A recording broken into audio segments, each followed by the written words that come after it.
नमस्कार दोस्तों, हमारे YouTube channel the real story में आपका स्वागत है। प्राचीन काल से ही कुछ चीज़ों को करने पर शास्त्रों में मनाही है। धर्म और जाति के अनुसार ये नियम भी प्रत्येक व्यक्ति के लिए अलग अलग हैं।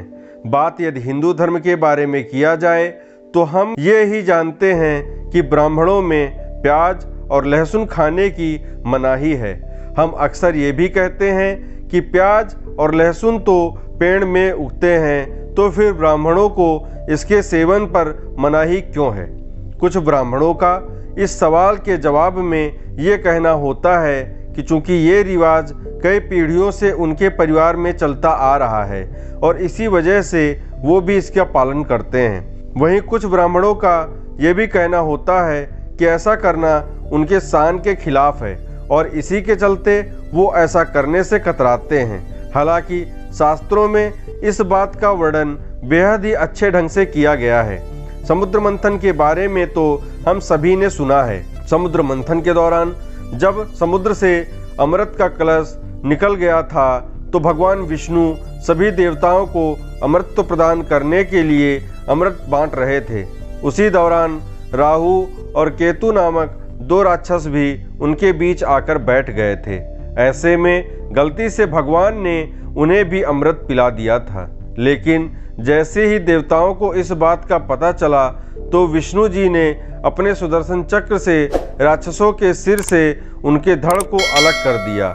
हालांकि जब तक उनका सिर धड़ से अलग हुआ तब तक अमृत की कुछ बूंदें उनके मुंह के अंदर चली गई थी। ऐसे में उनका सिर अमर हो गया।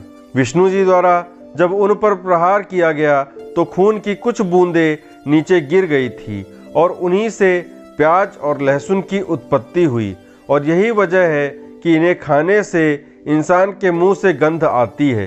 हालांकि इसके पीछे कुछ वैज्ञानिक कारण भी हैं, जैसे कि आयुर्वेद में खाद्य पदार्थों को 3 श्रेणियों में बांटा गया है: सात्विक, राजसिक और तामसिक।